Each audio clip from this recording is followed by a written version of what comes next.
Good morning बच्चों। आज हम आपको चैप्टर 1 से सारी चैप्टर हिंदी सेकेंड के रिवाइज कराएंगे। ये रिवीजन वर्क जो भी हम आपको देंगे ये चैप्टर्स पढ़ाने के बाद 1st to 5th चैप्टर, मैंने 5 चैप्टर आप लोगों को कंप्लीट करा दिया है। ठीक है, अब उसका एक बार हम रिवीजन करा दे रहे हैं ताकि चीज़ें आपको एक बार और अच्छे से समझ में आ जाएं। इसके बाद हम कुछ क्वेश्चन देंगे जिसको आप एक अलग कॉपी बना लीजिएगा। जैसे पुरानी कॉपियाँ बची होंगी तो उसमें एक रिवीजन वर्क की कॉपी बना लीजिएगा। ठीक है बेटा, और उसमें सारे क्वेश्चन आंसर्स लिखते जाइएगा, चाहे वो हिंदी फर्स्ट का हो, सेकंड का हो या महान व्यक्तित्व का हो। ठीक है बेटा, तो हम पहले चैप्टर शुरू करते हैं, भाषा और व्याकरण। जैसा कि हमने आपको भाषा और व्याकरण पहले भी समझा रखा है, आज फिर भाषा किसे कहते हैं? भाषा वह साधन जिसके द्वारा हम अपने विचारों को दूसरों के समक्ष प्रकट करते हैं, भाषा कहलाती है। ठीक है, सिंपल सा डेफिनेशन आपको तो याद भी हो गया होगा अब तक। ठीक है, भाषा के प्रकार। भाषा के कितने प्रकार होते हैं? 3 प्रकार होते हैं, मौखिक भाषा, लिखित भाषा और सांकेतिक भाषा। मौखिक भाषा किसे कहते हैं, लिखित भाषा किसे कहते हैं, सांकेतिक भाषा किसे कहते हैं?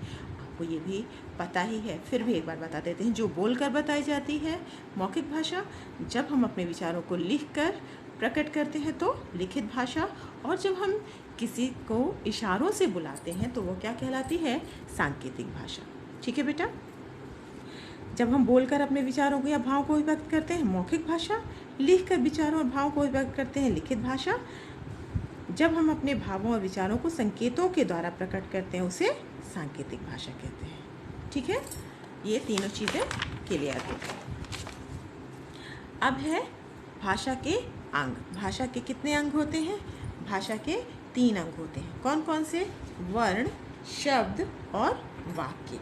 वर्ण में मैंने आपको समझाया ही था कि वह छोटी से छोटी मूलधन जिसके और टुकड़े नहीं हो सकते वर्ण कहलाती है। तो मैंने आपको बताया था वर्णों शब्दों से मिलकर वर्ण बनता है। ठीक है, शब्दों से वर्णों से मिलकर शब्द बनता है और शब्द से मिलकर वाक्य बनता है। ठीक है, भाषा के कितने अंग होते हैं? भाषा के 3 अंग होते हैं, वर्ण, शब्द और वाक्य। अब हम आपको बताते हैं लिपि। लिपि क्या होती है? ध्वनि को लिखित रूप, ध्वनियों को लिखित रूप देने के लिए निर्धारित किए गए चिन्हों की व्यवस्था को क्या कहते हैं? लिपि कहते हैं। ठीक है, हिंदी भाषा की लिपि कौन सी है? देवनागरी लिपि है। अंग्रेजी भाषा की लिपि क्या है? रोमन, पंजाबी की गुरमुखी, उर्दू की फारसी लिपि, गुजराती की देवनागरी और मराठी की भी देवनागरी लिपि है। ठीक है, अब हम आते हैं मातृभाषा। अगर सवाल पूछा जाता है कि मातृभाषा किसे कहते हैं तो आपने अपने बुक में पढ़ा भी होगा। वह भाषा जिसे बच्चा अपनी माता और परिवारजनों से सीखता है वो क्या कहलाती है? मातृभाषा कहलाती है। संपर्क भाषा किसे कहते हैं? संपर्क भाषा वह भाषा जिसके द्वारा एक क्षेत्र के लोग दूसरे क्षेत्र के लोगों से क्या करते हैं? संपर्क करते हैं या बातचीत करते हैं। क्या कहलाती है? संपर्क भाषा। जैसे अंग्रेजी भाषा पूरे विश्व की संपर्क भाषा है।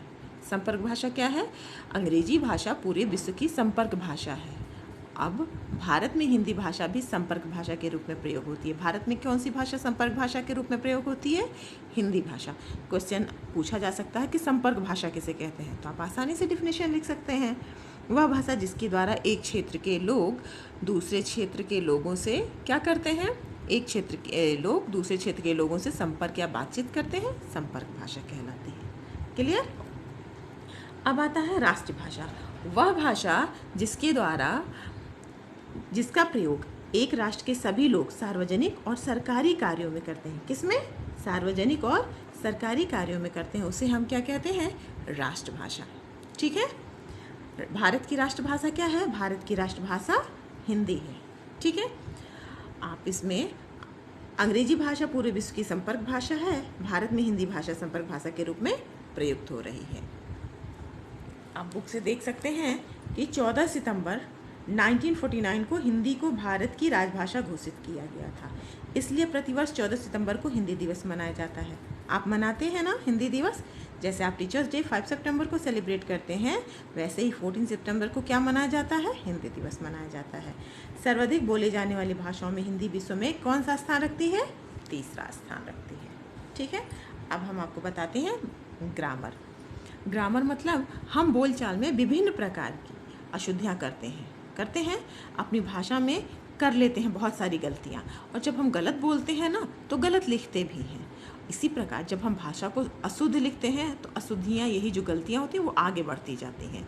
इसलिए प्रत्येक भाषा में कुछ नियम का निर्माण किया गया है जो हमें क्या करती है? भाषा को शुद्ध रूप का बोध कराती है मतलब ज्ञान कराती है, और हमें जानकारी प्राप्त होती है। इसीलिए कहा जाता है कि व्याकरण वह शास्त्र है जिसके द्वारा हम किसी भाषा को शुद्ध तथा व्यवस्थित रूप से लिखना व बोलना सीखते हैं। ठीक है बेटा, जिस भाषा से शुद्ध रूप और प्रयोग का ज्ञान होता है उसे व्याकरण कहते हैं। व्याकरण के कितने भाग होते हैं? व्याकरण के 4 भाग होते हैं: वर्ण विचार, शब्द विचार, वाक्य विचार और रूप विचार। ठीक है बेटा, वर्ण विचार ये आप लोगों ने पढ़ा होगा अपने बुक में। वर्ण विचार, वर्णों के अंतर्गत वर्ण के आकार, उच्चारण और उनके मेल से शब्द का निर्माण का अध्ययन किया जाता है। शब्द विचार के अंतर्गत शब्दों की उत्पत्ति, विकास, निर्माण, आगमन, अर्थ आदि का अध्ययन किया जाता है। वाक्य विचार में वाक्यों के भेद, गठन और कैसे एक दूसरे का संबंध बनता है, कैसे एक वाक्य दूसरे वाक्य से जुड़ते हैं, उसका अध्ययन किया जाता है। रूप विचार में रूप परिवर्तन, शब्द कैसे परिवर्तित होते हैं, उनकी रचना और भेद तथा उनके कार्य का अध्ययन किया जाता है।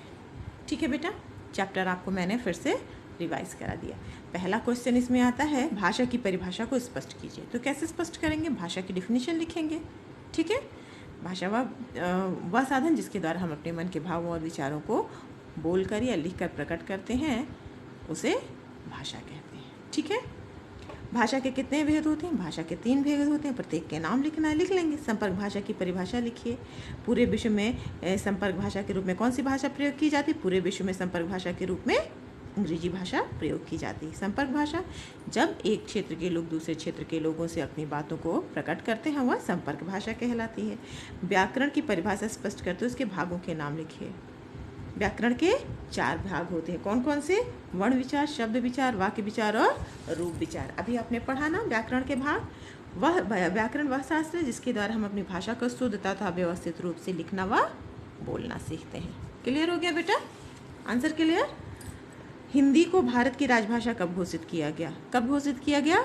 14 सितंबर 1949 को हिंदी को भारत की राजभाषा घोषित किया गया। विश्व में बोले जाने वाली भाषाओं में हिंदी का कौन सा स्थान है?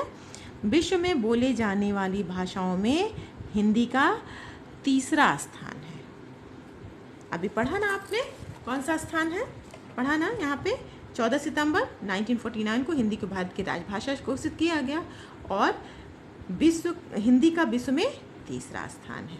ठीक है, क्लियर बेटा? फर्स्ट चैप्टर क्लियर हो गया? कोई डाउट है इसमें? नहीं ना? इसके क्वेश्चन आंसर हम आपको PDF में भेज देंगे। उम्मीद करते हैं कि आप इस चैप्टर को एक बार फिर रिवाइज कर लेंगे। ठीक है, अब हम आपको दूसरा चैप्टर बताते हैं, वर्ण विचार। ये सारे चैप्टर आप लोगों ने पढ़े हैं, सिर्फ हमें एक बार इसको रिवाइज कराना है। ठीक है बेटा? अगर क्वेश्चन पूछता है वर्ण किसे कहते हैं? भाषा की सबसे छोटी इकाई वर्ण कहलाती है। ध्वनि वर्ण का उच्चारित रूप है और वर्ण ध्वनि का लिखित रूप है। ठीक है, वर्णमाला वर्णों के व्यवस्थित समूह को वर्णमाला कहते हैं। वर्ण के कितने प्रकार होते हैं? वर्ण के 3 प्रकार होते हैं, स्वर, व्यंजन और अयोगवा। ठीक है, अब स्वर किसे कहते हैं? स्वतंत्र रूप से बोले जाने वाले वर्ण स्वर कहलाते हैं। ठीक है, स्वर के कितने भेद होते हैं? स्वर के 3 भेद होते हैं, ह्रस्व स्वर, दीर्घ स्वर और प्लुत स्वर। ह्रस्व स्वर जिन स्वरों के उच्चारण में बहुत कम समय लगता है उन्हें ह्रस्व स्वर कहते हैं। ठीक है, दीर्घ स्वरों के उच्चारण में ह्रस्व स्वरों से अधिक समय अर्थात दुगना समय लगता है। ठीक है, प्लुत स्वरों के उच्चारण में ह्रस्व स्वर से लगभग 3 गुना समय लगता है। ठीक है, जैसे ओम या राम।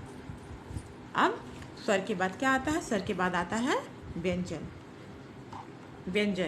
व्यंजन का उच्चारण स्वरों की सहायता से किया जाता है। स्वरों की सहायता से बोले जाने वाले व्यंजन वर्ण क्या कहलाते हैं? व्यंजन कहलाते हैं। व्यंजन के कितने भेद होते हैं बेटा? व्यंजन के कितने भेद होते हैं? व्यंजन के व्यंजन के 5 भेद होते हैं। कौन कौन से? स्पर्श व्यंजन, अंतस्थ व्यंजन, ऊष्म व्यंजन, संयुक्त व्यंजन और नवविकसित व्यंजन। ठीक है बेटा। व्यंजन के भेद मैंने आपको बता दिया। अब स्पर्श व्यंजन किसे कहते हैं? जिन व्यंजनों का उच्चारण करते समय जीभ मुख के अलग अलग स्थानों को स्पर्श करती है वे स्पर्श व्यंजन कहलाते हैं। ठीक है, जैसे कंठव्य, तालव्य, मूर्धन्य, दंत्य, ओष्ठव्य, मैंने आपको समझा दिया था। अंतस्थ व्यंजन किसे कहते हैं? जिन व्यंजनों का उच्चारण करते समय जीभ मुख के किसी भी भाग को पूरी तरह स्पर्श करती है अंतस्थ व्यंजन कहलाते हैं। अंतस्थ व्यंजन कौन कौन से होते हैं? य, र, ल और व क्या होते हैं? अंतस्थ व्यंजन होते हैं। ठीक है बेटा। संयुक्त व्यंजन, ऊष्म व्यंजन, जिन व्यंजनों का उच्चारण करते समय मुंह से गर्म हवा निकलती है वे ऊष्म व्यंजन कहलाते हैं। ये भी 4 होते हैं, श, ख, श, ह। ठीक है। अब नेक्स्ट आता है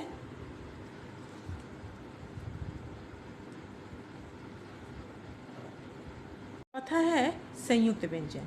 2 या 2 से अधिक व्यंजनों के योग से बने संख्या को संयुक्त व्यंजन कहते हैं। मैंने आपको बताया था ना बेटा कि जैसे त्र बनता है, त प्लस र इक्वल टू त्र। इनकी भी संख्या कितनी होती है? 4 होती है, छ, त्र, ज्ञ और श्र। ठीक है, क्लियर हो गया इतना। अब आप इसके आगे पढ़ेंगे नवविकसित अतिरिक्त वर्ण। नवविकसित अतिरिक्त वर्ण कौन कौन से होते हैं? जो हमारी हिंदी में आए हैं अभी अभी, जैसे अंगा और ढ, ढ के नीचे बिंदी है। हिंदी की नवविकसित ध्वनियाँ जैसे लड़का, बाढ़, चढ़ना आदि। ठीक है। अब हम बताते हैं अयोगवाह। अयोगवाह का मतलब है ऐसी ध्वनियाँ जिन्हें न तो स्वर माना जाता है न ही व्यंजन। इन्हें क्या कहते हैं?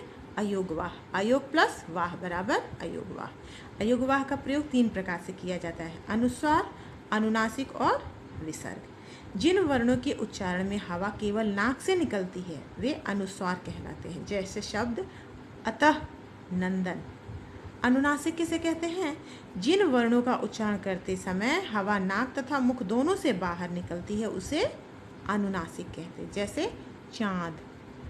विसर्ग, इसका उच्चारण ह की भांति होता है, जैसे अतः, प्रातः और प्रायः। अयोगवाह के कितने प्रकार होते हैं? अयोगवाह के 3 प्रकार होते हैं। कौन कौन से? अनुस्वार, अनुनासिक और विसर्ग। अब आते हैं र के रूप। र के 4 रूप होते हैं। एक तो र सामान्य तौर से लिखा जाता है। दूसरा रेफ, रेफ मतलब जब हम ऊपर की तरफ लगाते हैं, किसके? व्यंजन के ऊपर जब लगता है तो उसे हम रेफ कहते हैं, जैसे कार्य, मुर्गा, गर्मी, धर्म, हर्ष और वर्ष व्यंजन के बाद लगता है। पदेन, जब र पैर में लगता है। स्वर सहित व्यंजनों के बाद र का प्रयोग होता है। ठीक है, स्वर सहित जो व्यंजन होते हैं उनके बाद लगता है। उदाहरण प्रश्न, ग्रह, क्रम, चक्र। पाई वाले व्यंजनों के पैर में लगता है। ठीक है, पाई वाले व्यंजन है ना, ये सब इनके पैर में लगता है। ट्रक, ड्रम, राष्ट्रीय, ड्रामा।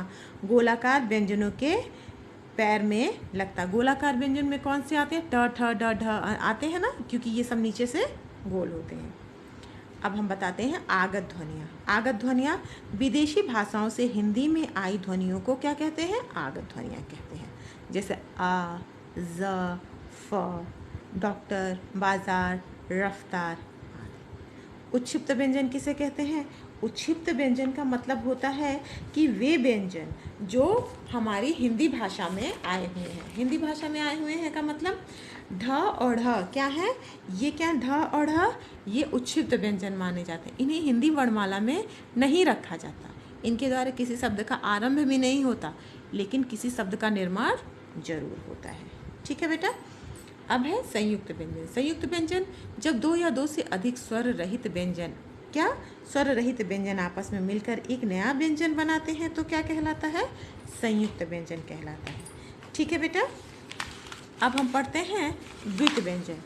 द्वित व्यंजन का मतलब होता है, द्वित व्यंजन का मतलब होता है कि जब एक स्वर रहित व्यंजन एक स्वर रहित व्यंजन का समान स्वर रहित व्यंजन से मेल होता है, जैसे क से क का, लेकिन पहला वाला क स्वर रहित हो और दूसरा वाला क स्वर सहित हो, उसे क्या कहते हैं? द्वित व्यंजन। जैसे बच्चा, पक्का। अब आता है संयुक्ताक्षर। संयुक्ताक्षर मतलब जब एक स्वर रहित व्यंजन का भिन्न स्वर रहित व्यंजन से मेल होता है, तब उसे क्या कहते हैं? संयुक्ताक्षर कहते हैं। जब एक स्वर रहित व्यंजन का भिन्न स्वर रहित व्यंजन से मेल होता है। द्वित व्यंजन क्या था? एक स्वर रहित व्यंजन था और दूसरा स्वर सहित था, और संयुक्ताक्षर में एक स्वर रहित व्यंजन है और जो दूसरा है वो अलग है, वो स्वर सहित है, तब यह संयुक्ताक्षर कहलाता है। ठीक है, जैसे पश्चात, त्योहार, तुम्हारा इत्यादि। वर्ण विच्छेद। वर्ण विच्छेद किसे कहते हैं? शब्द के वर्णों को अलग अलग करना वर्ण विच्छेद कहलाता है। क्या कहलाता है? शब्द के वर्णों को अलग अलग करना वर्ण विच्छेद कहलाता है। ठीक है, वर्ण विच्छेद मैंने आपको करने के लिए भी दिया था। मैंने आपसे कहा था ना, जैसे हमने लिखा राम, इसको अलग अलग जब किया जाएगा, जैसे र प्लस आ प्लस म प्लस अ। ठीक है, ये वर्ण विच्छेद कहलाता है। जैसे आप अपने नाम को भी कर सकते हैं, यहाँ पे लिखिए रमेश। ठीक है, रमेश, र प्लस अ हो गया ना, र प्लस अ, क्योंकि र में अ इंक्लूड है। म प्लस किसकी मात्रा है बेटा? ए की, ए प्लस श, श प्लस अ। ठीक है, रमेश हो गया। हमने एक एक टुकड़े को अलग अलग कर दिया। ये क्या कहलाता है? वर्ण विच्छेद। बेटा आज हमने आपको 2 चैप्टर रिवाइज करा दिया। इसके क्वेश्चंस हम आपको भेज देंगे। इसमें ध्यान रखिएगा बेटा कि इसमें जो ऑप्शन वाले हैं या वर्ण विच्छेद है, जो भी है बेटा, सब आप आसानी से कर सकते हैं। अगर आप थोड़ा ध्यान से पढ़े होंगे इन चैप्टर्स को तो आसानी से इसको कर लेंगे। मैंने आपको सब कुछ बता दिया है और PDF के थ्रू भेज भी दिया है। तो बेटा आप इसको अपनी कॉपी में कर लीजिएगा। रिवीजन वर्क की एक अलग कॉपी रखिएगा, भले ही वो पुरानी ही कॉपी हो, लेकिन उसको रिवीजन वर्क लिख के उस पर सारे क्वेश्चन आंसर आप रिपीट कर लीजिएगा। ठीक है बेटा, कल हम आपको हिंदी फर्स्ट भी रिवाइज कराएंगे और एक चैप्टर हिंदी सेकेंड भी। थैंक यू बच्चों।